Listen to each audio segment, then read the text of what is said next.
I have to admit, when I first saw the title of the document we're covering for today's deep dive, I actually thought it was a prank.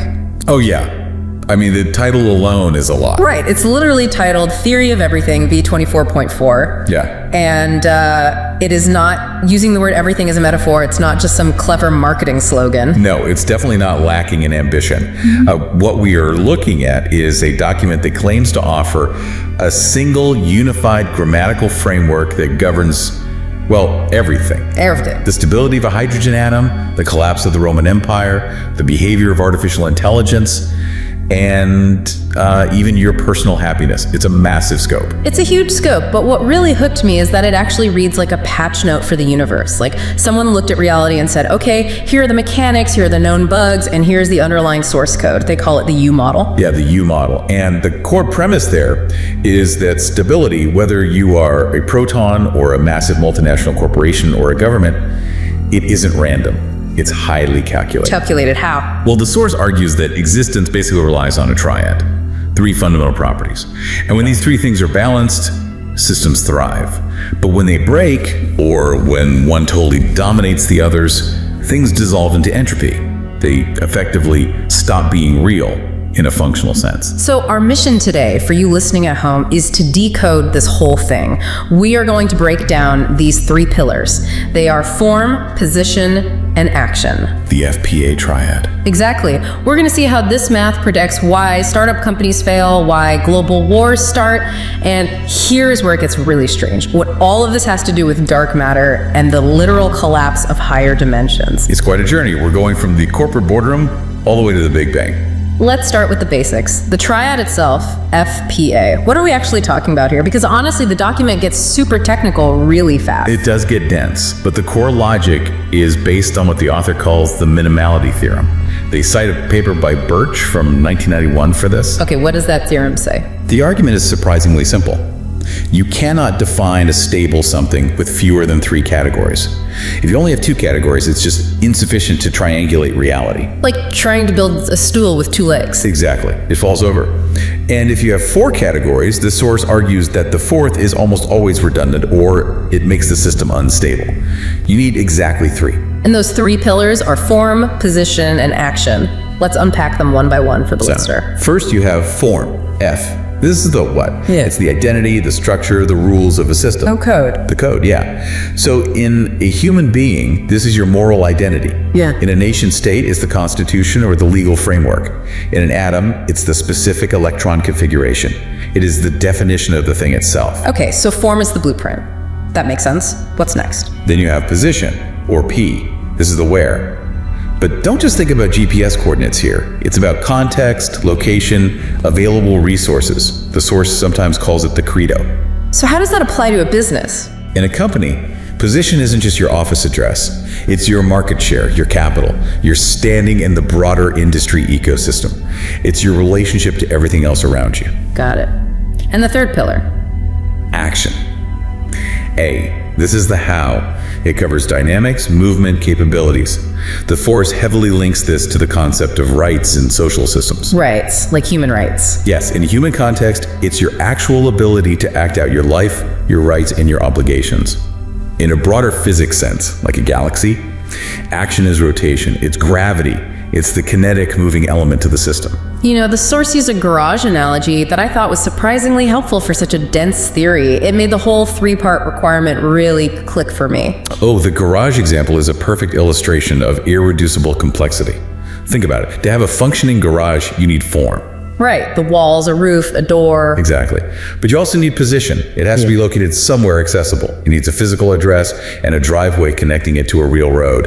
And crucially, you need action. The capability to actually park a car inside it. Right, so let's play devil's advocate with the model. If I have the walls, the form, and the ability to park, the action, but the whole thing is floating in the middle of the Atlantic Ocean. Then you don't have a garage. You have a shipping container or a very confused boat, because it completely lacks position. Exactly.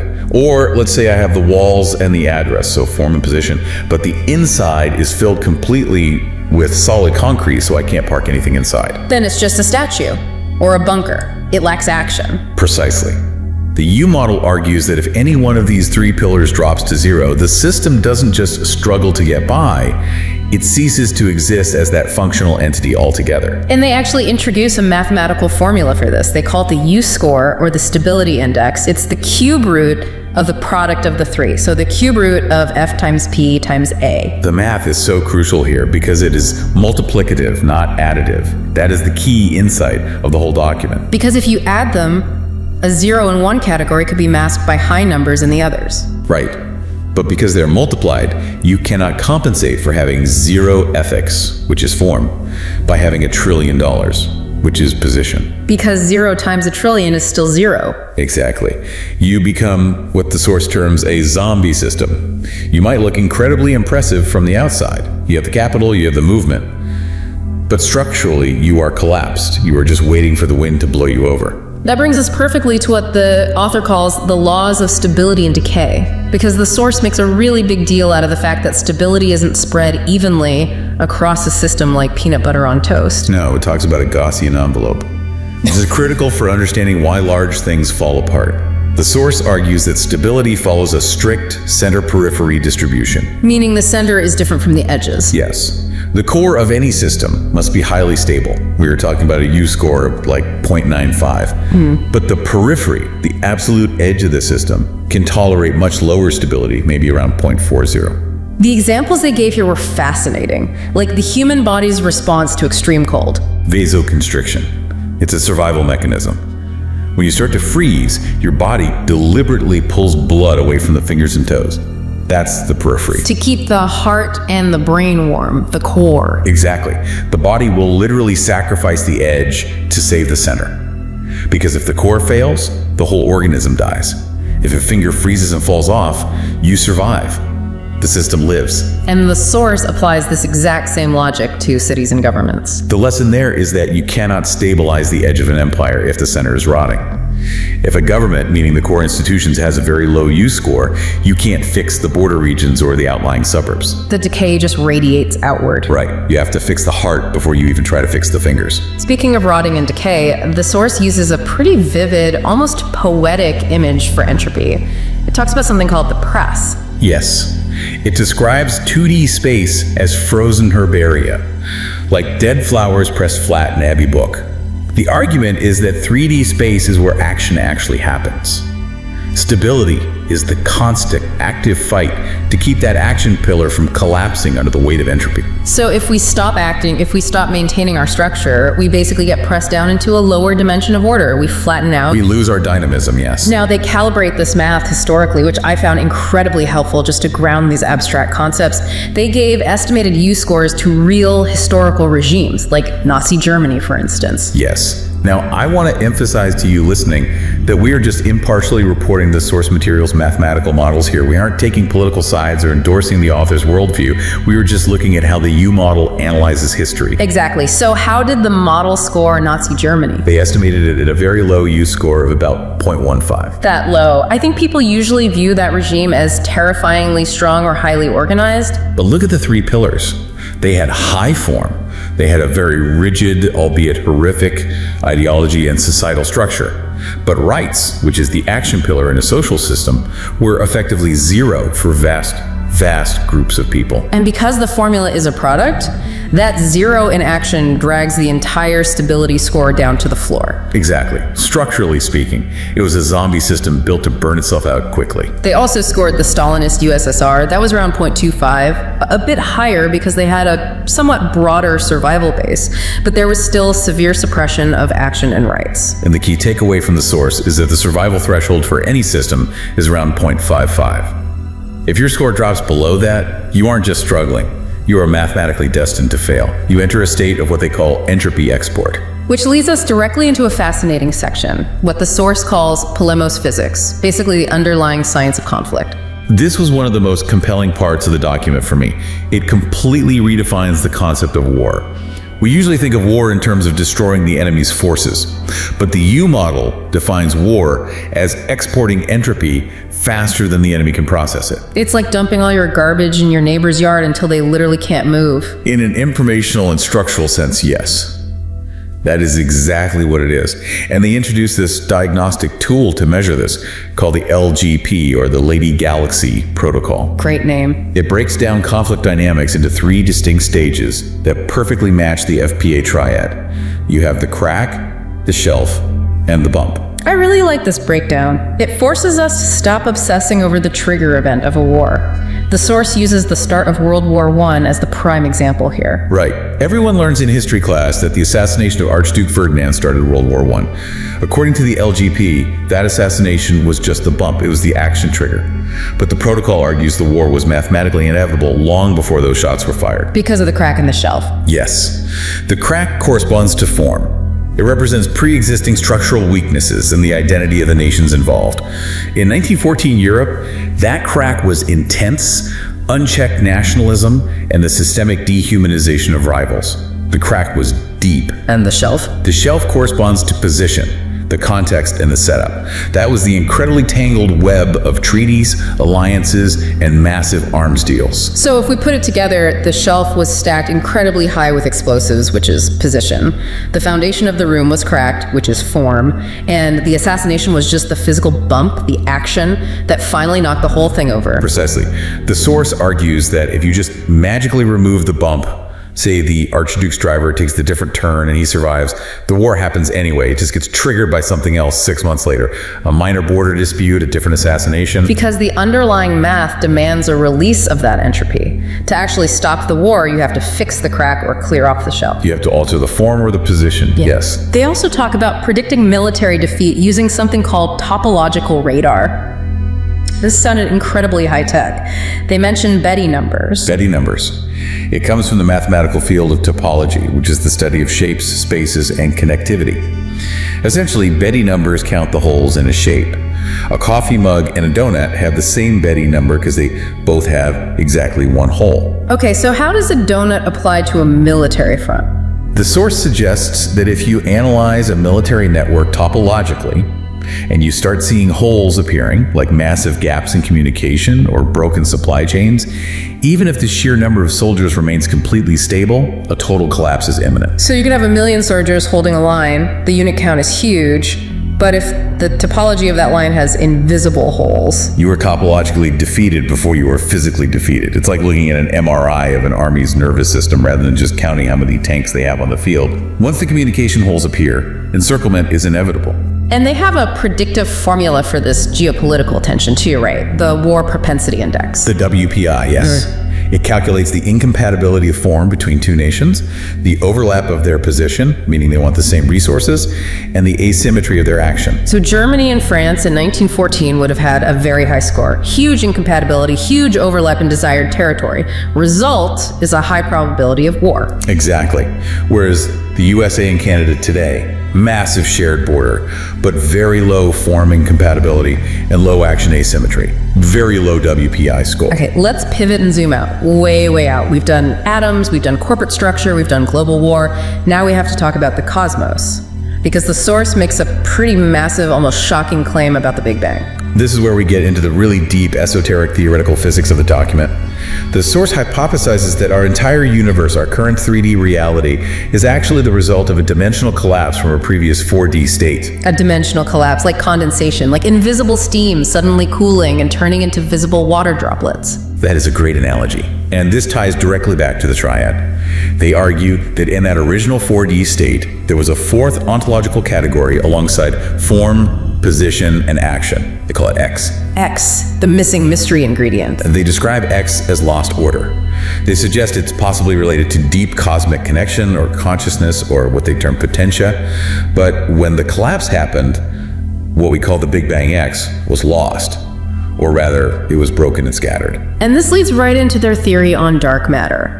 Now, I have heard a lot of theories on dark matter over the years, WIMPs, machos, modified Newtonian dynamics, but I have never heard anything quite like this one. It is unique. They claim dark matter isn't a particle at all. It is 4D residue. It's form protection without any visible matter attached to it. How does that work? Imagine a heavy bed sheet draped over an invisible piece of furniture.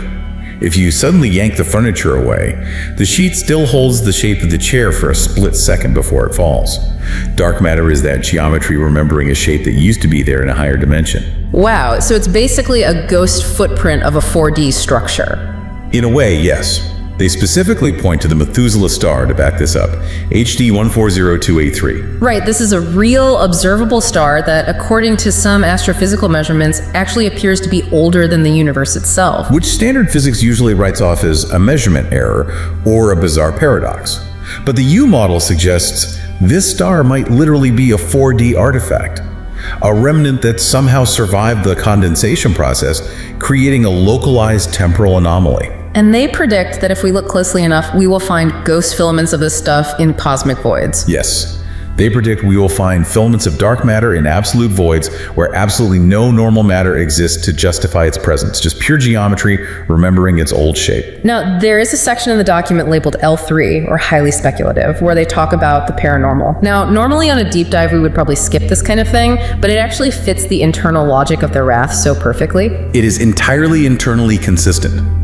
They speculate that what human beings historically call paranormal phenomenon might actually just be rare, localized leakages or interactions with this X residue. Because the source claims this 4D residue is roughly 5 times more abundant than normal matter. Which perfectly matches the observed ratio of dark matter to regular baryonic matter in our universe.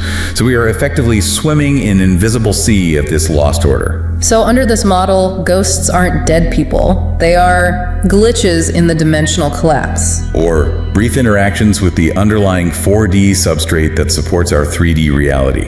It suggests a profound shift in perspective. We aren't observing a weird random universe. We are survivors living in the cooling wreckage of a much higher order. Okay, so what does this all mean for you and me right now? Because most of us aren't managing the birth of galaxies. We're managing our careers, our small businesses, maybe trying to keep a fantasy football league together. How does the U model apply to daily practical life? The source is actually incredibly practical in its later chapters. It heavily applies the U-score to organizational health and business management. We mentioned the concept of bureaucracy earlier. Right. Bureaucracy is a classic U-model imbalance. You have incredibly high form, there are tons of rules, red tape, very strict identity, but you have drastically low action, slow movement, total inability to adapt to the market. The system simply freezes. On the flip side of bureaucracy, you have nimble startups. The source claims a very specific testable prediction here. They say that startups with a U-score over 65% at their Series A funding round have a greater than 60% survival rate long term. Because that stability comes from maintaining the balance. You absolutely need vision, which is your form. You need execution and market fit, which represents your position. Yeah. And you need strong team cohesion and clearly defined internal rights, which is your action. I mean, I know a lot of startups that have an amazing vision, high form, and they work incredibly hard, high action, but if they have zero market position, then they are that garage floating in the middle of the ocean. It really does not matter how hard they work. The math says they fail. Or they have endless venture capital, money, position, and a working product, action. But the internal team culture is incredibly toxic, meaning low form and ethics. That collapses too. The center rots out. Yeah. The source even provides a calculation for return on investment based on this, claiming that implementing this triad balance isn't just nice philosophical HR talk. It pays off in quantifiable productivity gains versus the cost of implementation. They also tackle artificial intelligence. This part, the agentic trilemma, really caught my eye because it feels like every headline today is about an AI doing something completely unhinged. This is a fascinating application of the model. They define AI hallucinations not as software errors, but as action without form. Action without form, meaning output without any grounded identity. Right. The AI is highly capable of acting. It can generate text, write complex code, render images. But it fundamentally lacks a grounded form or a reality to constrain those actions. It has no internal code. So what's the fix? The source suggests that safety guardrails and alignment protocols act as an artificial form to constrain the AI's action. And they make an interesting prediction about transparency in AI research labs regarding this. Yes.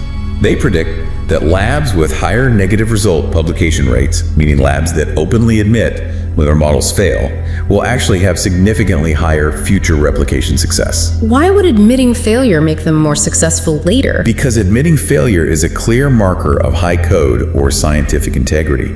It signals a very stable form pillar. If you hide your failures, your form score drops. And remember the multiplicative formula. If form drops, the entire system's U score drops.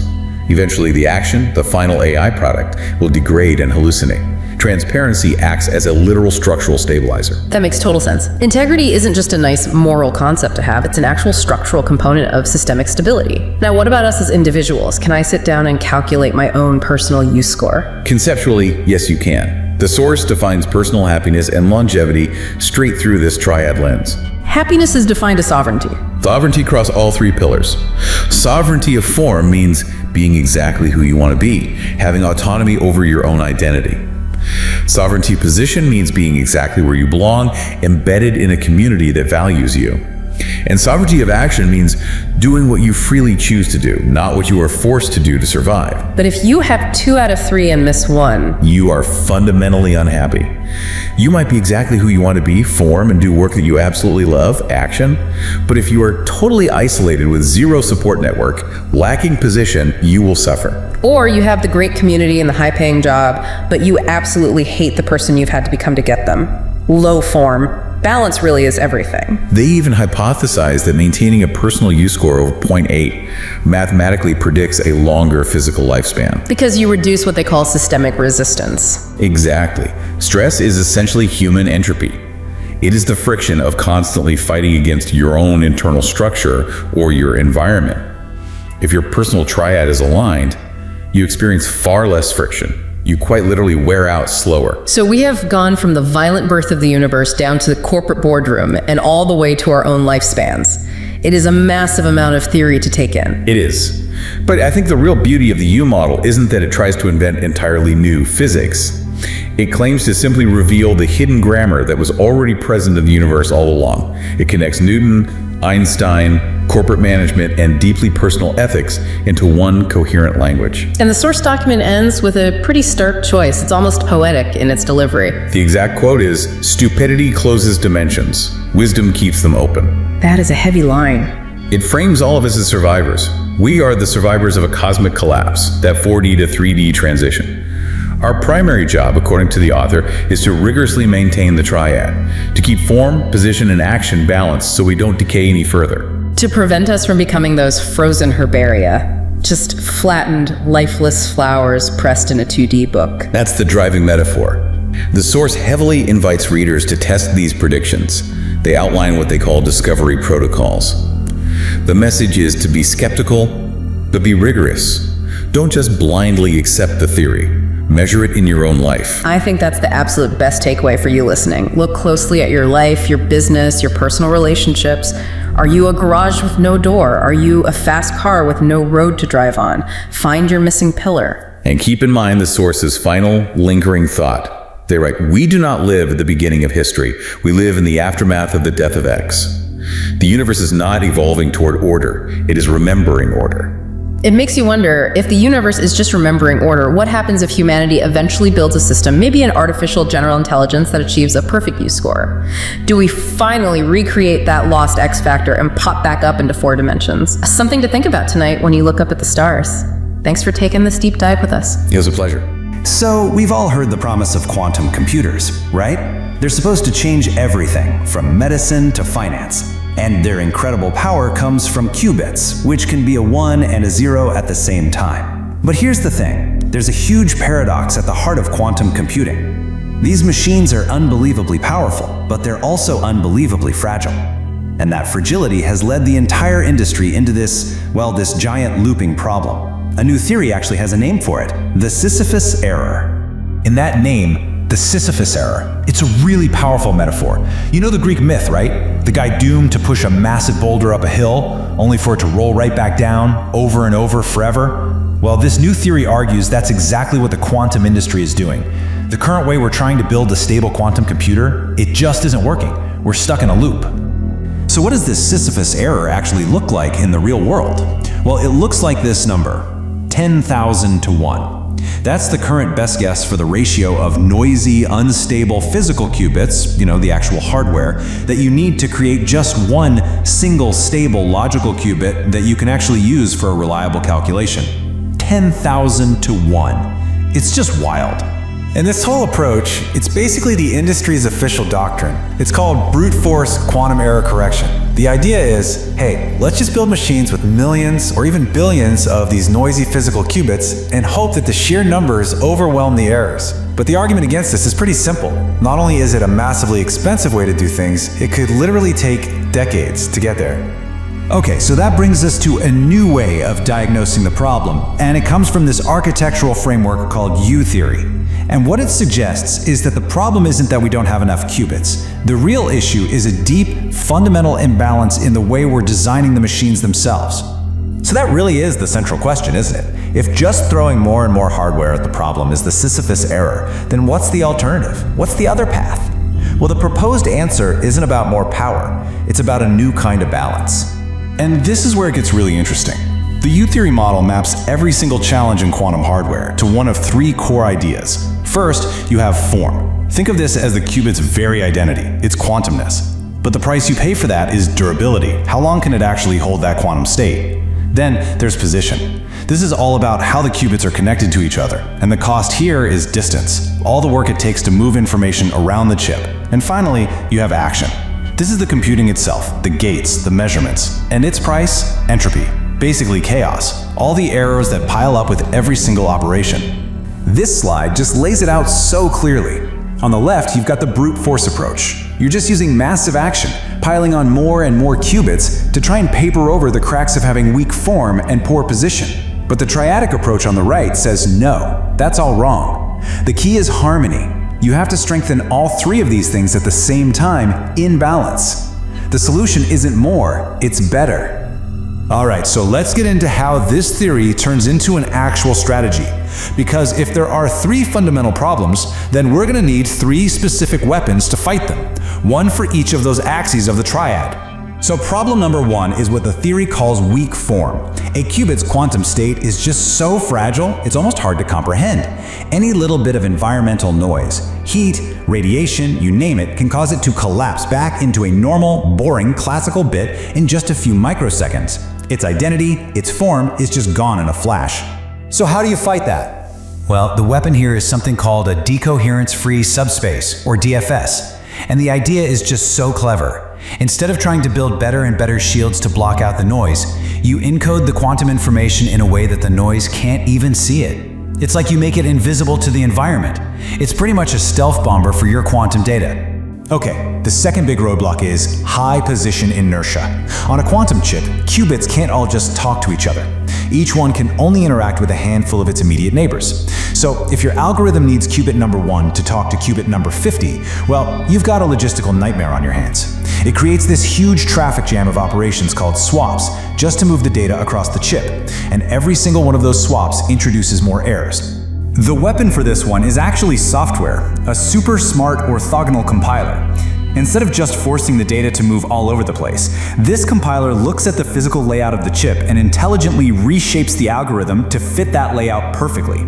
It's like a GPS for your computation, finding the absolute most efficient route and cutting down on those costly swap operations before you even start. And that brings us to the final enemy, high action impedance. The thing is, every single quantum gate, every operation you perform is just a little bit imperfect.